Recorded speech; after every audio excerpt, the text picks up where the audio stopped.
Assalamualaikum warahmatullahi wabarakatuh. Ketemu lagi dengan saya Fahmi di channel saya Fahmi Arts di Education Content Creator. Nah, jadi di video kali ini itu saya bakal ngebahas mengenai yang sedang viral sekarang, yaitu mengenai Gus Miftah gitu kan. Jadi nggak usah lama-lama, mending kita langsung ke videonya.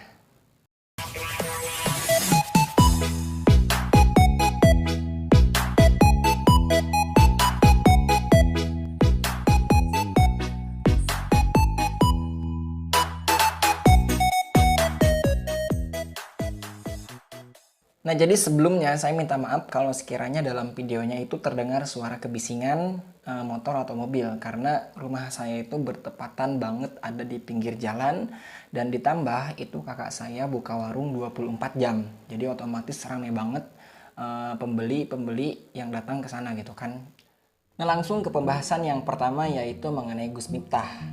Kita tahu Gus Miftah sendiri yaitu seorang dai kondang yang kadang diundang ke sana kemari untuk mengisi acara dakwah atau ceramah gitu kan.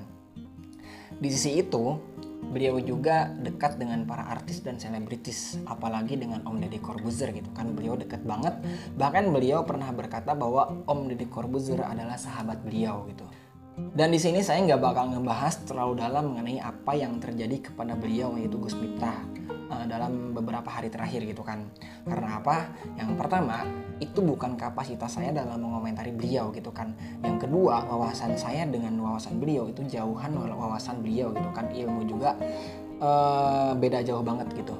Nah, mungkin sebagian orang itu berpendapat bahwa apa yang telah dilakukan Gus Miftah itu benar. Dan ada juga mungkin yang berpendapat bahwa apa yang telah Gus Miftah lakukan itu salah katanya. Dan bahkan ada juga yang mengatakan bahwa apa yang telah Gus Miftah lakukan itu keliru atau kebablasan dalam bertoleransi. Nah, oke, saya jelaskan yang pertama, yaitu mengenai kekeliruan atau kebablasan dalam bertoleransi. Analoginya seperti ini gitu. Ketika kalian ingin memasuki gua, akan tetapi di gua tersebut itu udah ada peringatan gitu. Sebelum masuk ke gua tersebut itu udah ada peringatan, katanya jangan masuk terlalu dalam ke gua tersebut gitu kan. Akan tetapi entah apa yang merasuki kalian, akhirnya kalian memasuki gua tersebut secara dalam, lebih mendalam, dan akhirnya terjadilah sesuatu kepada kalian. Nah, mungkin ini yang terjadi kepada Gus Miftah sekarang ini menurut sebagian orang yang menganggap bahwa apa yang telah Gus Miftah lakukan itu keliru atau kebablasan dalam bertoleransi gitu. Nah, yang kedua yaitu bagi mereka yang berpendapat apa yang telah dilakukan oleh Gus Miftah yaitu salah. Nah, bila kita merujuk kepada apa yang telah diajarkan Nabi atau apa yang telah dicontohkan oleh Nabi Muhammad SAW kepada kita sebagai umatnya, beliau itu nolak ketika diajak masuk ke gereja oleh non-muslim. Bahkan si non-muslim ini itu mengajak kepada Nabi itu nyampe berkali-kali gitu. Dan akhirnya Nabi Muhammad secara nolak secara secara mentah-mentah gitu kan, oleh Nabi Muhammad SAW itu ditolak secara mentah-mentah gitu. Nah, mungkin yang menjadi persoalannya sampai sekarang, kenapa berita ini atau kasus ini menjadi viral banget gitu, karena tepat di belakang Gus Miftah berdiri itu ada tanda salibnya gitu kan. Nah, mungkin ini yang menjadi persoalan bagi mereka yang beranggap bahwa Gus Miftah itu salah gitu kan. Dan Gus Miftah itu ya mungkin salah juga ketika masuk gereja gitu, bagi mereka yang berpendapat bahwa ini salah gitu. Nah, yang ketiga yaitu bagi orang yang menganggap apa yang telah Gus Miftah lakukan di dalam gereja itu benar-benar saja gitu kan, gak ada salahnya katanya. Itu menurut sebagian orang. Nah, di sini saya akan menjelaskan, karena gini, yang namanya kebenaran itu ada yang subjektif dan ada juga yang objektif. Nah, kebenaran yang subjektif atau yang relatif itu benar menurutku dan belum tentu benar menurutmu gitu. Itu benar menurut mereka sebagian orang dan belum tentu benar menurut mereka sebagian orang. Nah, itu kebenaran yang bersifat subjektif atau relatif gitu. Akan tapi kebenaran yang bersifat objektif yaitu kebenaran yang bukan menurut hasil dan pandangan seseorang gitu kan. Bahkan di sini itu bukan berperan untuk menciptakan kebenaran baru. melainkan menemukan dan meneguhkan kebenaran sesuai dengan realitanya atau kenyataannya gitu. Nah di sini apa yang telah Gus Miftah lakukan, menurut saya sih nggak ada benarnya, nggak ada salahnya gitu maksudnya. Karena apa? Karena kita tahu bahwa agama Islam adalah satu-satunya agama yang bakal selamat nanti di akhirat gitu.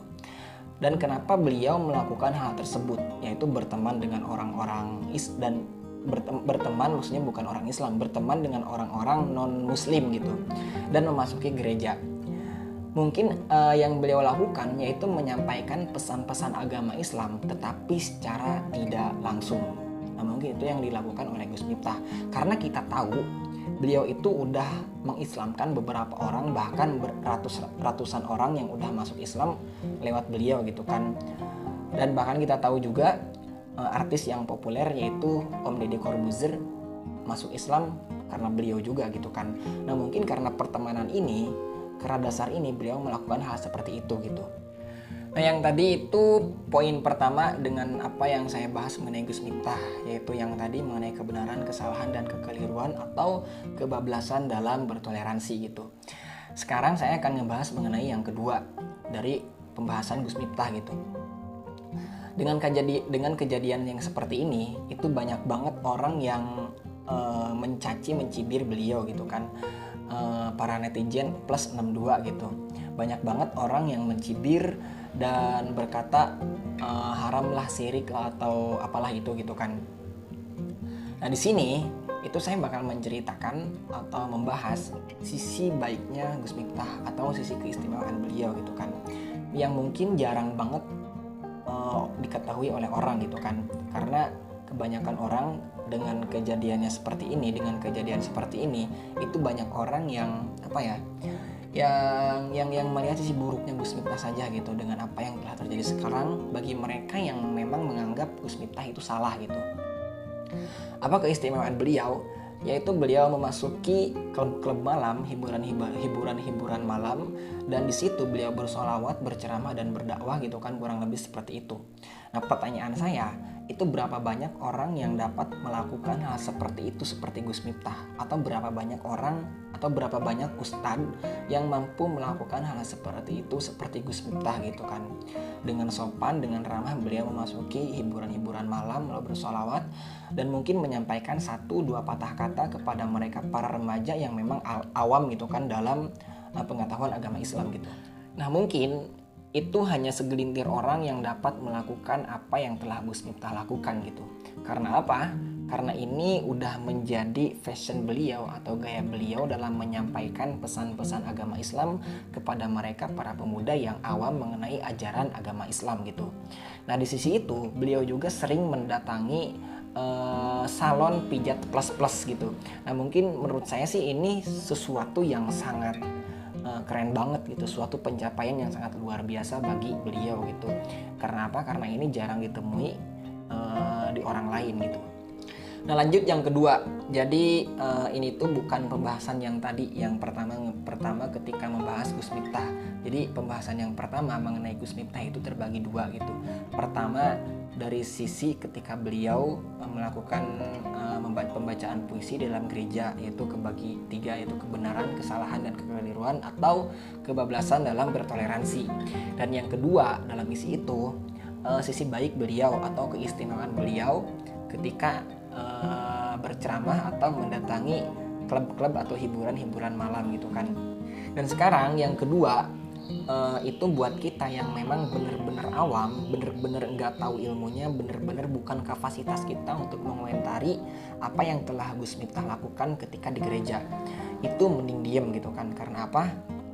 Karena takutnya ketika kita ikut-ikutan berkomentar, apalagi berkomentarnya publik gitu kan, yang ada bukannya malah meredakan suasana, itu takutnya malah memperkeruh suasana gitu kan.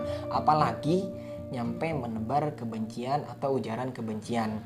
Nah intinya jangan seperti itu gitu. Karena apa? Karena saya ngerasa sakit hati banget gitu ketika ngelihat di YouTube banyak banget orang yang mengujar kebencian gitu kan. Apalagi ketika saya buka Facebook, saya kan masuk grup-grup gitu kan.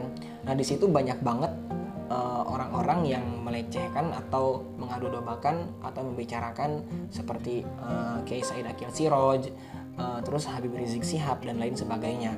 Nah, sekali lagi buat kalian yang emang bukan kapasitasnya dalam mengomentari beliau, itu mending diem di rumah, makan tidur, dan jangan lupa modal.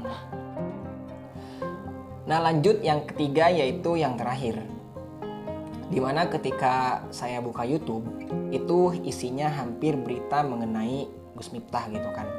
Nah, ketika saya lihat-lihat dan saya ketik satu channel yang thumbnailnya menarik gitu, dan saya lupa judulnya apa gitu, akan tetapi saya lihat mungkin orang tersebut itu ingin membenarkan, niatnya mungkin ingin membenarkan apa yang telah Gus Miftah bacakan ketika keliru membaca kitab gitu.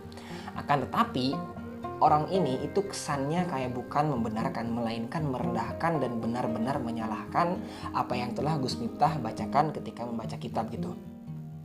Yang pertama, orang yang memang benar-benar harus dikatakan salah itu bagi mereka yang memang benar-benar nggak pernah belajar sama sekali mengenai ilmu nahunya, atau nggak pernah ngaji sama sekali, atau nggak pernah belajar mengenai pendidikan umum. Contoh, ketika ada orang yang memang nggak pernah ngaji, nggak pernah belajar ilmu nahu, dan dia ingin membaca kitab gitu kan, ya jelas salah.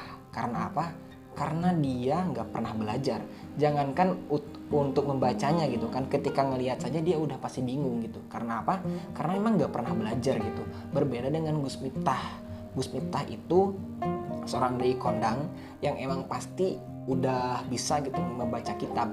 Akan tetapi dengan kejadian seperti ini, dengan situasi seperti ini, itu tekanan mental beliau itu sedang naik dan menjadi keliru ketika beliau membaca kitab, ketika mengklarifikasi apa yang telah beliau lakukan ketika di gereja. Nah, mungkin itu yang terakhir, semoga bermanfaat.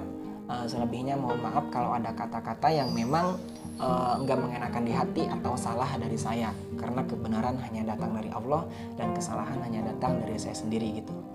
Nah, oke, mungkin sampai sini dulu video kali ini, semoga bermanfaat. Kurang lebihnya mohon maaf.